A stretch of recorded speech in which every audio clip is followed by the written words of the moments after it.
మనం కాదు మనం మనం ఏం లేదు. సో మీడియా మిత్రులకి ఏం లేదు, వెళ్ళే ముందు చిన్న కొసమెరుపు.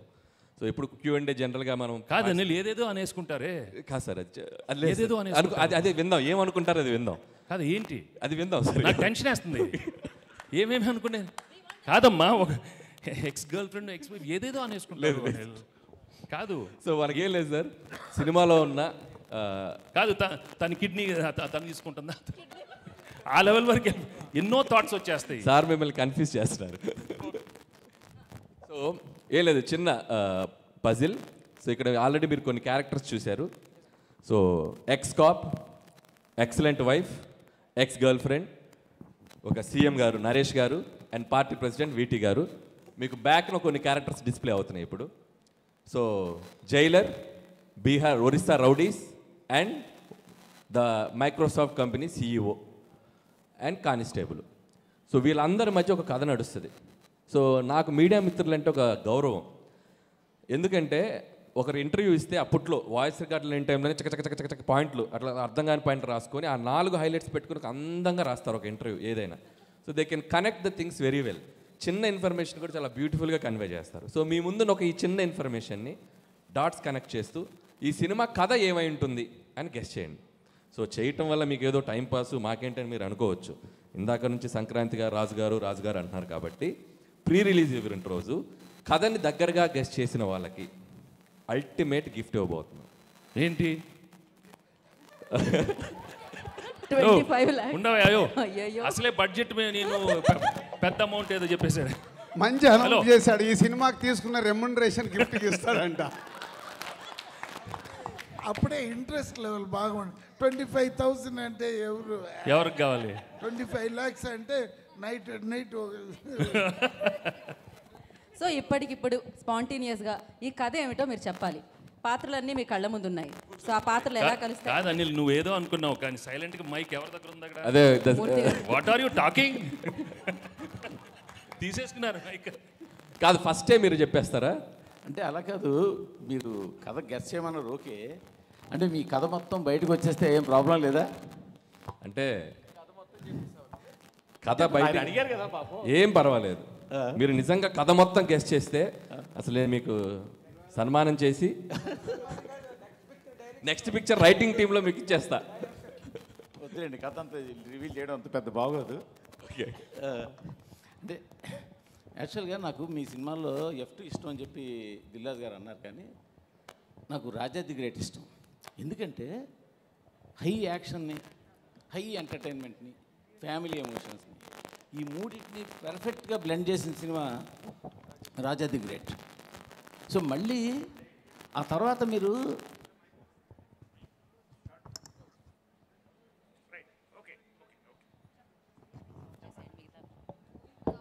హలో తర్వాత మీరు ఎంటర్టైన్మెంట్ చేస్తున్నారు కానీ యాక్షన్ కొంచెం వదిలేశారు. నాకు ఈ సినిమా చూస్తుంటే మళ్ళీ రాజా ది గ్రేట్ లాగా అటు ఫ్యామిలీ, ఇటు యాక్షన్, అటు వెంకీ గారికి కావాల్సిన ఇంటింట్లో ప్రియరలు, ఒంటింట్లో ప్రియరలు, ఆ బ్లెండ్ ఇవన్నీ కలిపి మీరు కథ అల్లినట్టు కనిపిస్తుంది. బేసిక్గా సీఎం ఉన్నారు, పార్టీ ప్రెసిడెంట్ ఉన్నారు, CEO ఉన్నారు, సో అక్కడ గ్యాంగ్స్టర్లు ఉన్నారు. సో ఒక క్లైమాక్స్లో ఏదైనా ఒక కిడ్నాప్ డ్రామా లాంటిది ఏదో మిక్స్ చేసి ఉంటారని అనుకుంటున్నాను. సో ఎక్స్ కాపుకి పిలుపు రావడం, ఎక్స్ కాపు వెళ్ళి సేవియర్ లాగా ఆ స్టేట్ గవర్నమెంట్ ప్రాబ్లమ్ని సాల్వ్ చేయడం, ఈ సాల్వ్లో ఇద్దరు హీరోయిన్లు ఆయన పక్కన ఉండి ఎంటర్టైన్మెంట్ చేయడం, ఇదన్నీ నేను అనుకుంటున్నాను.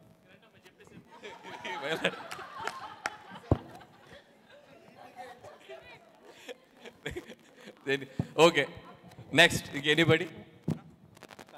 అనిల్ గారు, అంటే ఈ క్రియేటివ్ ప్రాసెస్ అంతా యూజువల్గా మీది.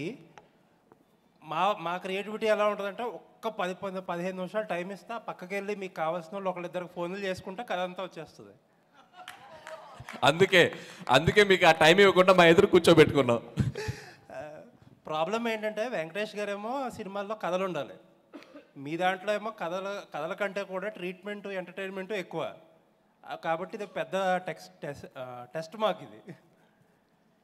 నాకు అనిపిస్తుంది ఏంటంటే వెంకటేష్ గారు, మీనాక్షి గారు ఎక్కడో సంథింగ్ ఏదో కొలీగ్స్ అయి ఉంటారు, వీళ్ళిద్దరు మ్యారేజ్లో ఆ అమ్మాయి వీళ్ళిద్దరు హ్యాపీ మ్యారేజ్లోనో ఎందులోనో ఉంటుండగా ఆ అమ్మాయి ఈయన అక్కడ ఫ్లాష్ బ్యాక్లో వదిలేసిన ఒక ప్రాబ్లమ్ను తీసుకొచ్చి వీళ్ళ ఇద్దరి మధ్యలోకి వచ్చి కూర్చుంటుంది అనుకుంటున్నాను నేను.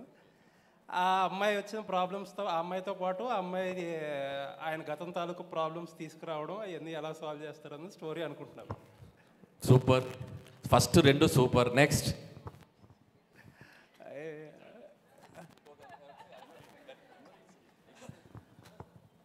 మీనాక్షిని బిఫోర్ ఎంట్రీ అమ్మాయిని ఏదో సిచ్యువేషన్లో సేవ్ చేసి ఉంటారు కాప్గా ఉన్నప్పుడు. తర్వాతకి ఈయనకేదో ఒక డెఫిషియన్సో ఏదో వచ్చి ఏదో ప్రాబ్లమ్స్లో ఉండుంటారు. అప్పటికి ఈ అమ్మాయికి వీళ్ళ ఆ CEO వీళ్ళకి ఏదో ఇష్యూ ఉండి ఉంటుంది. ఆ ఇష్యూని సాల్వ్ చేయడానికి ఈ అమ్మాయి హెల్ప్ చేసి ఉంటుంది. ఓ వండర్ఫుల్. Next anybody? సార్ ఇక్కడ సార్ సాఫ్ట్వేర్ యజమాని ఎవరైతే ఉన్నారో, ఓకే, సో తను మర్డర్కి గురవుతాడు అనుకుంటున్నాను. దాన్ని సాల్వ్ చేయడానికి ఎక్స్ కాప్గా ఉన్నటువంటి గర్ల్ ఫ్రెండ్ సహాయంతో ఇప్పుడు ఎవరైతే IPS ఉన్నారో మీనాక్షి గారి సహాయంతో ఎక్స్ కాప్గా ఉన్న అతను తన వైఫ్ ద్వారా ఈ కేసుని అంతా ఛేదిస్తాడు. దానికి అక్కడ ఉన్నటువంటి CM కావచ్చు, వాళ్ళ ఏవైతే పార్టీ ప్రెసిడెంట్ ఎక్స్ సాఫ్ట్వేర్ దానికి లింక్ ఉంటుంది. దానికి CM ఏ విధంగా సహాయపడతాడు, ఆ మధ్యలో జరిగిన డ్రామా ఏంటి, వాళ్ళ ఫ్యామిలీ ఆ మర్డర్ని ఏ విధంగా చేంజ్ చేస్తుంది, ఏ విధంగా ఆ కేసును సాల్వ్ చేస్తుంది అనేది గెస్సింగ్ సార్. అంటే నిజంగా చాలా ఇంట్రెస్టింగ్ ఉంది. అంటే ఒక ప్లాట్ పాయింట్కి ఎన్ని పాయింట్ ఆఫ్ వ్యూస్ ఉన్నాయో తెలుస్తుంది. సార్ అది కాదు సార్, ఇది సినిమా షూటింగ్ మొదలెట్టే ముందు పెట్టుంటే 4-5 కథలు తిద్దరు, సీక్వెల్ తిద్దరు. ఇప్పుడు పర్లేదు, ఇప్పుడు నోట్ చేసుకుంటాం. బాగా చెప్తే అనిల్ గారు, ఊర్లో అమ్మ ఫోన్ చేసి ఎరా దీపావళికి వస్తున్నావా, ఉగాదికి వస్తున్నావా అంటే, లేదమ్మా మేము సంక్రాంతికి వస్తున్నాం అని చెప్పుంటారు. అంతే కదట స్టోరీయా? ఓకే, ఇంతకు మించి స్టోరీ సార్. అది కాదు సార్, ఒక పోస్టర్ పెట్టి కథ చెప్పమంటే కాదు. పోస్టర్ అండ్ మీకు అన్ని క్యారెక్టర్స్ ఉన్నాయి, ఒక కథలో ఉన్న పాత్రలన్నీ ఉన్నాయి. ఇప్పుడు మూర్తి గారు చెప్పారు, సార్ చెప్పారు, అండ్ ఆయన చెప్పారు, లక్ష్మీనారాయణ గారు చెప్పారు. వాళ్ళు నేను ఎంతవరకు చెప్పారనేది లాస్ట్లో చెప్తా. But they tried very well. అది వెరీ వెల్. అది సరే, ఇప్పుడు సంక్రాంతికి వస్తున్నారు కాబట్టి ఈ టైటిల్ పెట్టారు. ఒకవేళ సంక్రాంతికి రాకపోతే X3 అని పెట్టేవారా? లేదండి, X3యా? X3 ఓ ఎక్స్గా అంటే ఈ సినిమా కథలోనే అది భాగం. అదేంటనేది మీరు సినిమా చూసాక అర్థం అవుతుంది, ఎందుకు పర్టికులర్గా సంక్రాంతికి వస్తున్నాం అని చెప్పడం. There is a reason for that. ఏదో రిలీజ్ గురించో ఫెస్టివల్ దీని గురించో కాబట్టి there is a reason for that. Anil garu, ఇక్కడ నేను కథ గిద ఏమో ఊహించను, కానీ నేను ఒకటి అడుగుతా మిమ్మల్ని. సార్ మేము అడిగింది ఒకటి చెప్పి మీరు అడగండి సార్. అదే చెప్తా, మేము అడిగిన దానికన్నా ఏదో ఒకటి చెప్పి అడగండి. భగవంత్ కేసరిలో జైలర్ చచ్చిపోతే SI చచ్చిపోయినట్టు బ్రేకింగ్ వేసిన అనిల్ రావుపూడి ఈ సినిమాలో పక్కన IPS ఆఫీసర్ని పెట్టుకొని అట్లాంటి తప్పులు చేయకుండా ఈ సినిమా తీస్తున్నారా?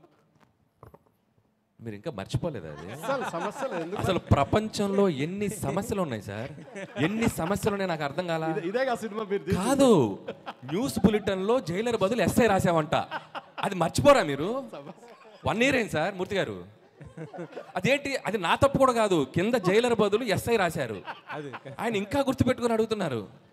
My God. అనిల్ గారు నాకు 2 అనుమానాలు. దిల్ రాజు గారు ఇదంతా ఫిట్టింగ్ పెట్టి కథలని చెప్పి ఆయన మనసులో మీరు మా సినిమాలు బాగున్నాయని బాగాలేదని అంటారు కదా, బాగా అయ్యిందిలే మీకు, మీ క్రియేటివిటీ మీరే చూసుకోండి అని ఆనందిస్తున్నారేమో అని ఒక అనుమానం. ఇంకొక అనుమానం ఏంటంటే, మొత్తం కథలన్నీ కరెక్ట్ చేసుకుంటారు, మాకు ఏదో ప్రీ రిలీజ్లో గిఫ్ట్ అంటారు, మీరు ఇప్పుడు 15 కోట్లు 20 కోట్లు పెట్టి ఆ కథలతో సినిమాలు తీసేస్తారని ఒక భయం ఉంది. ఖచ్చితంగా మీరు చెప్పిన కదా మీకు గుర్తుంటుంది, మీ క్రెడిట్ మీకు ఇస్తాం, కావాలంటే రెమ్యునరేషన్ కూడా ఇస్తాం. అదే ఐడియా, కథే చెప్పాలి వెంకట్ గారు, కథే చెప్పాలి. కదే అండి.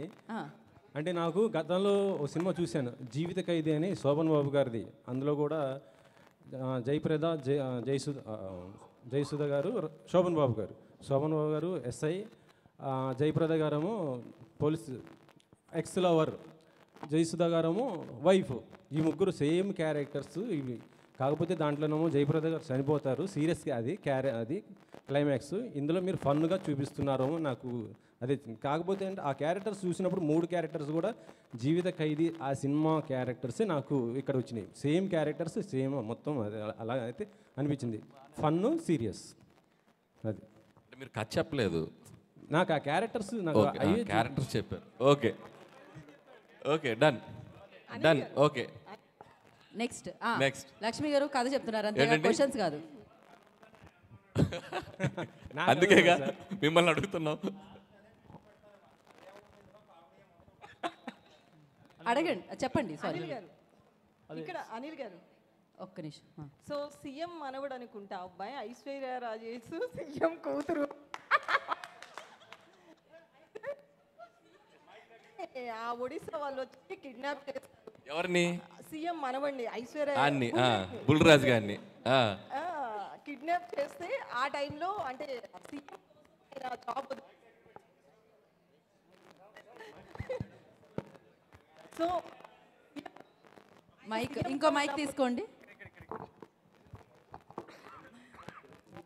సో అతను సీఎంగా ఉన్నప్పుడు ఏదో ఇష్యూస్ వచ్చి ఆయన జాబ్ వదిలేస్తాడు, వైఫ్ని కూడా వదిలేస్తాడు. మళ్ళీ కొడుకు కోసం వీళ్ళందరూ కలుస్తారు. అప్పుడు ఆమె ఎంప్లాయీగా ఉన్నారు, కాప్గా ఉన్నారు. సో కొడుకుని కనిపెట్టడానికి వీళ్ళంతా ఒక గేమ్. అందులో లాస్ట్లో ఆ లేడీస్కి సంబంధించి సమ్ సెన్సిటివ్ పాయింట్ ఇస్తారనిపిస్తుంది. ఎందుకంటే అనిల్ రావుపూడి అంటే 100% ఒక మెసేజ్ ఉంటుంది. అది భగవంత్ కేసరి కావచ్చు, ఇప్పుడు కావచ్చు. ఇది మొత్తం సీఎం పాయింట్ ఆఫ్ వ్యూలో ఉంది. ఇప్పుడు మీరు చెప్పిన దాంట్లో అనిల్కి ఒక కొత్త స్టోరీ దొరికిందండి, సీక్వెల్ దొరికింది. అండ్ ఇంకోటి ఇందాక మీరు అన్నట్టు దిల్ రాజు గారికి దీంట్లో ఏం ప్రమోయం లేదు మొత్తం. ఇది అనిల్ నిన్న ఫోన్ చేసి సరే ఇలా కొత్తగా చేద్దాం అనుకుంటున్నా నీ కాన్సెప్ట్ చెప్పాడు. సో చాలా బాగుంది చెయ్యని ఇలా అనుకున్నాం అంతే. నాది దీంట్లో ప్రమేయం లేదు. ప్రమేయం అంటే కుదరదు, గెస్ట్ చేసిన వాళ్ళకి గిఫ్ట్లు ఇవ్వాల్సిందే. అనిల్ గారు ఇక్కడ నెక్స్ట్ కదా అనిల్ గారు నెక్స్ట్ కదా ఓపెన్ చేస్తే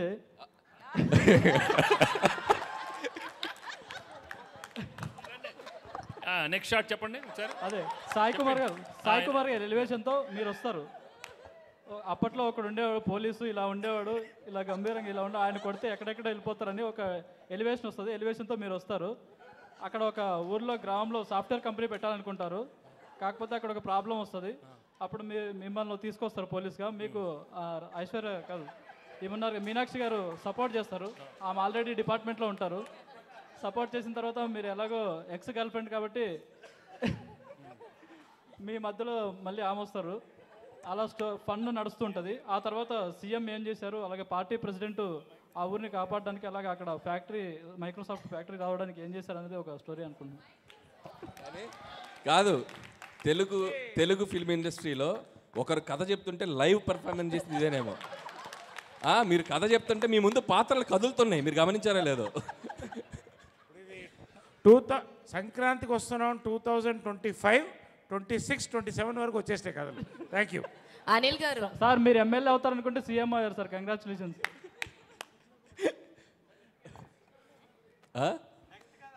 అనిల్ గారు పక్కా అనిల్ గారు ఇక్కడ కీర్తి. నేను ఎక్స్పెక్ట్ చేసిన స్టోరీ అయితే కనుక ఫస్ట్ స్టోరీ స్టార్టింగ్ అవసరాల శ్రీనివాస్ గారితో స్టార్ట్ అవుతుంది. సో అవసరాల శ్రీనివాస్ గారికి మాఫియాకి మధ్యన జరిగే ఇష్యూస్లో రిమైనింగ్ కథ అంటే వెంకటేష్ గారి కథ ఒక ఫ్యామిలీ ఎంటర్టైనర్ మధ్యలో వస్తూ ఉంటుంది. సో ఆ కథలో వచ్చిన ఒక చిన్న ప్రాబ్లంకి కీ పాయింట్ సాయి కుమార్ గారు.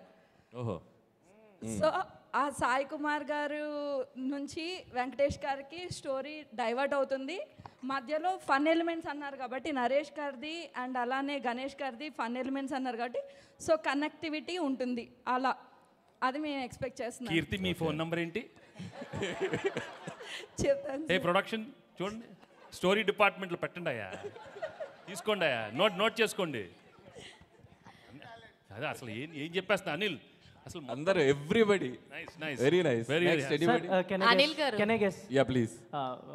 అవసరాల శ్రీనివాస్ గారు ఐశ్వర్యరాజ్ గారు బ్రదర్ అండ్ సిస్టర్స్. సో ఆయనకి ఏదో ఒక ప్రాబ్లం వస్తుంది, ఒక క్రైమ్ జరుగుతుంది అనమాట. అంటే విలన్కి అండ్ అదే ఒక క్రైమ్ ట్రయాంగిల్ క్రైమ్ స్టోరీ అయితే జరుగుతుంది. చెప్పండి. ఒక క్రైమ్ ట్రయాంగిల్ స్టోరీ అయితే జరుగుతుంది. అంటే విలన్కి ఐశ్వర్యరాజ్ గారికి అండ్ వెంకటేష్ గారికి. సో మీనాక్షి గారు కూడా దాంట్లో ఎలా హెల్ప్ అయ్యారు ఏంటి అనేది ట్రయాంగిల్ క్రైమ్ స్టోరీ. అంటే ఇప్పుడు ఐశ్వర్య అవుటా స్టాప్ సో మంచి హీరోనే కదా సార్, చంపేయకూడదేమో. చంపేయకూడదు కదా. సో అనిల్ గారు ఇక్కడ ఐఎమ్ హేమమాలిని అండి. సో నాకు సో నీకేమనిపించిందమ్మా? అదే చెప్తున్నాను. సో నాకు అనిపించినంత వరకు ఏంటంటే మీ సినిమాస్ వీళ్ళు అందరూ చెప్తున్నట్టు ఫన్ ఉంటుంది, కొన్ని ఈసారి యాక్షన్ కూడా ఉండబోతుంది అనిపించింది. అయితే స్టోరీ పరంగా వెళ్తే కనుక సో మీనాక్షి గారు ఎలాగో ఎక్స్ గర్ల్ ఫ్రెండ్ అని చెప్పాను అన్నారు, ఆయన ఆల్రెడీ ఎక్స్ పోలీస్ ఆఫీసర్ అని అన్నారు. మేబీ ఆయన సర్వీస్లో ఉన్నప్పుడు ఏదో ఒక ఇన్సిడెంట్ వల్ల ఆయన దాన్ని లెఫ్ట్ అయిపోయి బయటికి వచ్చేసిన తర్వాత ఐశ్వర్య రాజేష్ గారితో పెళ్ళి అవ్వడం జరుగుద్ది. ఆ తర్వాత వాళ్ళ అబ్బాయి. సో ఇదంతా నడుస్తుంది. ఆయన వచ్చేసిన తర్వాత ఊర్లో మేబీ వాళ్ళ సీఎం ఉన్న ఊర్లోనే ఆయన ఉంటాడు. సో ఈయనకి అండ్ గణేష్ గారికి కూడా చాలా కామెడీ ట్రాక్స్ ఉన్నాయి కాబట్టి ఈయన ఏదన్నా ఒకవేళ రాంగ్ ట్రాక్ వెళ్తే దానికి సజెషన్స్ గైడ్ లైన్స్ కోసం మన వెంకటేష్ గారి హెల్ప్ తీసుకుంటూ ఉండొచ్చు. అయితే ఈలోపు మీనాక్షి గారు ఎలాగో ఎక్స్ గర్ల్ ఫ్రెండ్ కాబట్టి అక్కడ ఏదైనా లైక్ పోలీస్ స్టోరీస్లో ఏదన్నా ఒక చిన్న ప్రాబ్లం వచ్చి దాన్ని సాల్వ్ చేసుకోవడం కోసం వెంకటేష్ గారిని మళ్ళీ కలవచ్చు. ఆ ఉద్దేశంతో ఆయన దగ్గరికి రావడం అండ్ ఈవిడికి ఆల్రెడీ ఐశ్వర్య రాజేష్ గారికి వీళ్ళిద్దరూ ఎక్స్ అని తెలిసి వీళ్ళిద్దరూ కలవకుండా చూసుకోవడం. సో వీళ్ళిద్దరిని కలవకుండా చూసుకోవడం, అదేంటి దాని దగ్గరికి ఎందుకు వెళ్తున్నావు, నేను కదా మీ వైఫ్ అని చెప్పి అని ఇలాంటివి మధ్యలో వాళ్ళిద్దరి మధ్యలో ఉండడం. అండ్ ఈ మధ్యలో లైక్ మన అవసరాల శ్రీనివాస్ గారు అండ్ ఈ క్రైమ్ బ్యాచ్ ఎవరైతే ఉన్నారో మేబీ వీళ్ళు ఏదన్నా ఒక డిఫరెంట్ లైక్ ఏదన్నా సైన్స్ ఫిక్షన్లో ఇప్పుడు చాలా జరుగుతున్నాయి కదా, అలా ఏదన్నా అయ్యుండి సో దీనికి ఏదన్నా ఒక పెద్ద క్రైమ్ వాళ్ళు అనుకుని సంక్రాంతికి టార్గెట్ పెట్టుకోవాల్సింది. వాళ్ళు సంక్రాంతికి అదేమన్నా మనం ఆ సంక్రాంతి టైంలో దాన్ని చేద్దాము అమలు చేద్దామని అనుకుని ఉండొచ్చు. మేబీ అందుకే సంక్రాంతికి వచ్చామని ఒక టైటిల్తో నువ్వు చెప్పే లోపల మేము జనవరి 14 వచ్చేసింది. Jan 14 రేపే రిలీజ్. ఏంటమ్మా వెరీ గుడ్. అనిల్ గారు చెప్పండి. యాక్చువల్గా రమేష్ గారు, నరేష్ సీఎం అండ్ ఆయన పార్టీ ప్రెసిడెంట్, వీళ్ళిద్దరి మధ్యలో ఒక అమ్మాయి ఉంటుంది. సో వాళ్ళిద్దరి మధ్యలో అమ్మాయి, ఒక అమ్మాయి అంటే లవ్ స్టోరీ అంతా. వాళ్ళిద్దరి మధ్యలో ఒక అమ్మాయి మేబీ తను మర్డర్ అయి ఉండొచ్చు. వాళ్ళ దగ్గర ఈ పోలీస్ ఆఫీసర్ పనిచేస్తుండొచ్చు, అంటే ఈమెకు సంబంధించి మీనాక్షి. సో ఆయన కూడా ఎక్స్ కాప్ కాబట్టి ఆమెకున్న పరిచయాలతో ఆయన్ని కేసు డీల్ చేయడానికి పిలిచుండొచ్చు. అయితే ఈమెతో ఉన్న ఆ క్లోజ్నెస్ వల్ల వైఫ్ ఎప్పుడైనా ఇంకొక అమ్మాయితో ఉంటే వైఫ్కు ఆటోమేటిక్గా అనుమానాలు అవి ఉంటాయి కాబట్టి ఆమె ఏమన్నా ఇది చేయొచ్చండి ఇలా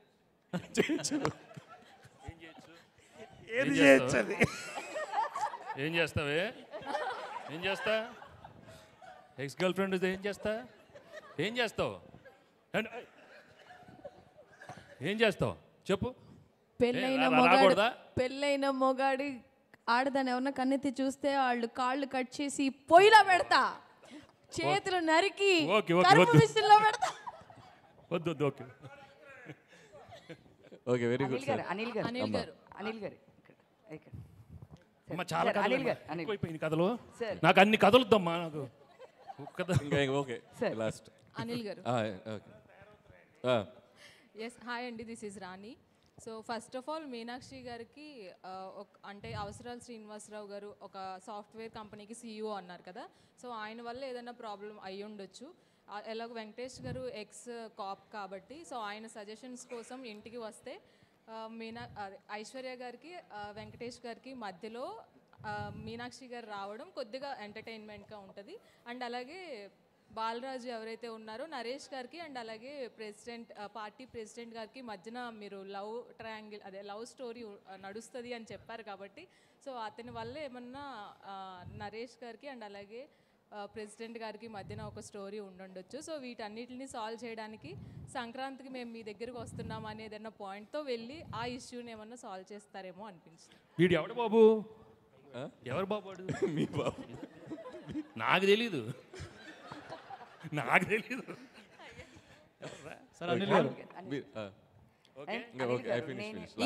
ఇదే లాస్ట్ అండి కదా, ఇంతటితో కథలు సమాప్తం. నా గెస్ ఏంటంటే సాయి కుమార్ గారు అండ్ మీనాక్షి గారు ఇద్దరు డాటర్ అండ్ ఫాదర్ క్యారెక్టర్ అని అనుకుంటున్నాను. సో వీళ్ళిద్దరు సో పోలీస్ బ్యాక్గ్రౌండ్ కాబట్టి సో వెంకటేష్ గారు కూడా పాస్ట్లో ఏంటంటే లవ్ చేస్తారు, బట్ సమ్ డిస్ప్యూట్స్ వల్ల వచ్చేసి ఐశ్వర్య రాజేశ్వర్ గారిని మ్యారేజ్ చేసుకుంటారు. ఆ తర్వాత స్టోరీ క్యారీ ఫార్వర్డ్ అవుతున్నప్పుడు ఒక ప్రాబ్లం వల్ల సంక్రాంతి రోజు ఏదైనా ఒక ఇష్యూ సాల్వ్ చేస్తున్నారు కాబట్టి లవ్ ట్రాక్ జరుగుతూ ఉంటుంది కాబట్టి సంక్రాంతికి వస్తున్నాము అని చెప్పేసి చెప్తారేమో నేను. Okay, very good. ఆయన అయిపోయింది, ఆయన ఏదో ఒక సీక్వెల్ ప్లాన్ మీరు సంక్రాంతికి వస్తున్నారు కదా, సంక్రాంతిలో ఎస్ ఉంది కదా, కానీ మీ స్టార్ కాస్ట్లో లాస్ట్ అందరి పేర్లు ఎస్ వస్తుంది. నరేష్, గణేష్, వెంకటేష్, ఐశ్వర్య రాజేష్, భీమ్స్, ఇంతమందికి ఎస్ వస్తుంది. అందుకే సంక్రాంతి సార్ మైక్ ఇవ్వండి మూర్తి గారు. ఒకసారి మూర్తి గారు ఏంటండి? కాదు మూర్తి గారు, మూర్తి గారు సరదాగా, మూర్తి గారు సరదాగా నాకు ఒక చిన్న కోరిక ఉంది. మీరు మన మిత్రులు చెప్పిన కథలకి మీరు రేటింగ్ ఇస్తారా? Crazy okay sir last story sir. ఎవరయ్యా? ఇక్కడ సార్. సార్ ఏంటి అని అంటే మన మీనాక్షి చౌదరి గారు, వెంకటేష్ గారు ఫస్ట్ స్టార్టింగ్ లవర్స్ అనమాట. దాని మధ్య ఐశ్వర్య రాజేష్ గారు వస్తారు. ఐశ్వర్య రాజేష్ తో పెళ్లి చేసుకోవాల్సి వస్తుంది అనమాట. పెళ్లి చేసుకోవాల్సి వస్తే మీనాక్షి చౌదరి గారేమో ఇంకా రఫ్ గా హ్యాండిల్ చేసి ఆవిడ ఎలాగో కాప్ కాబట్టి అంటే సీఎం దాకా వెళ్తారు సార్. సీఎం దాకా వెళ్ళి వాళ్ళ మధ్యన ఫన్ జరుగుద్ది. లాస్ట్ కి ఇంకా తప్పదు అనేసి ఐశ్వర్య రాజేష్ తో ఉండాల్సి వస్తుందని అనుకుంటున్నాను. అది సార్ క్లైమాక్స్. కాదు, first of all big claps to అందరికీ క్లాప్స్ కొట్టాలి. అంటే ఇట్స్ ఒక్కొక్కరి పాయింట్ ఆఫ్ వ్యూ ఒక్కొక్కలా ఉంటుంది. ఒక్కొక్క డైరెక్టర్ ఒక్కొక్కలా తీస్తారు, ఒక్కొక్క రైటర్ ఒక్కొక్కలా రాస్తారు. సో ఒక చిన్న ప్లాట్ పాయింట్కి ఎన్ని పాయింట్ ఆఫ్ వ్యూస్ స్పాంటేనియస్గా ఇన్స్టెంట్గా చెప్పడం అనేది కూడా మామూలు విషయం కాదు. మీలో కూడా చాలా క్రియేటివిటీ ఉంది. Thank you so much. చెప్పిన వాళ్ళలో ఒక నలుగురు మ్యాచ్ అయ్యారు మాకు. మీరందరూ ఇండస్ట్రీలోకి వస్తే ఇండస్ట్రీ బాగుపడుతుంది అమ్మా. అనిల్ సార్, నేను సూపర్ హిట్స్. అనిల్ గారు ఇక్కడ. ఓకే, లాస్ట్ చెప్పండి సార్. వెంకటేష్ గారికి ఎక్స్ గర్ల్ ఫ్రెండ్ మీనాక్షి గారు అని చెప్పారు కదా.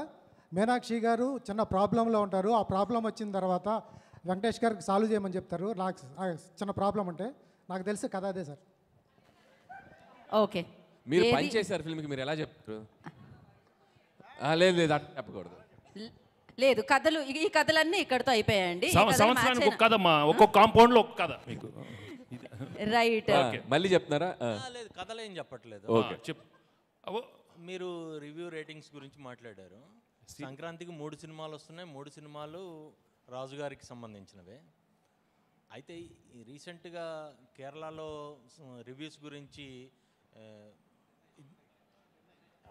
సీరియస్కి వెళ్ళిపోయారా? ఫస్ట్ కేరళ, తర్వాతకి ఇవాళ చెన్నై కూడా ఒక యాక్షన్ తీసుకుంది. ఇక్కడ తెలుగులో ఏమైనా తీసుకునే అవకాశం ఉందా అలాంటి వాటి గురించి? So thank you so much sir. నేను అసలు ఎక్కడ లేదు అది ఎందుకు అంటే ఇది నెక్స్ట్ ప్రాపర్ Q&A సెషన్ చేస్తామండి. ఇప్పుడు కథలు సెషన్ ఇదంతా. రాజు గారు నేనే చెప్పాలి, నువ్వు నాకే వేసావని కూడా నాకు తెలుసు. సో డెఫినెట్గా కేరళలో ఈరోజే తమిళనాడులో థియేటర్స్కి అందరికీ ఆల్ థియేటర్స్కి వాళ్ళ అసోసియేషన్కి చెప్పడం జరిగిందంట. నాకు కూడా పంపించారు. అది అక్కడ సక్సెస్ఫుల్ అవుతుంది కాబట్టి ఆటోమేటిక్గా అది మన స్టేట్ కూడా ఇంప్లిమెంట్ అయ్యే అవకాశం ఉంది. కానీ అది ఇండిపెండెంట్గా తీసుకునేది కాదు, ఛాంబర్ ద్వారా జరగాలి. కాబట్టి ఆల్రెడీ ఎగ్జిబిటర్స్ కూడా ప్రిపేర్ అయ్యారంట అది. సో ఛాంబర్ ద్వారా అవుతుంది. Okay, thank you so much కథలందరికీ. Thank you so much. ఖచ్చితంగా విన్నర్స్ ఇప్పుడు చెప్పాలా? ప్రీ రిలీజ్లో చెప్తారు. మేము ప్రీ రిలీజ్ ఈవెంట్ రోజు ఖచ్చితంగా మీరు అందరూ వస్తారు. మిమ్మల్ని స్టేజ్ మీదకి పిలిచి మీకు మైండ్ బ్లోయింగ్ గిఫ్ట్స్ ఇస్తాం. ముందే చెప్పాం, ఎందుకంటే కథ గెస్ట్ చేసేస్తారు ఆడియన్స్ కూడా కదండి. రైట్, మీరు 2026 సంక్రాంతికి వేసేసుకుని ఈ కథ ఏదో ఒకటి వాడేసుకోండి, పర్వాలేదు. Thank you so much media. Thank you so much. సంక్రాంతికి వస్తున్నాం. జనవరి 14న సంక్రాంతి రోజున మనందరి ముందుకి వచ్చేస్తాం.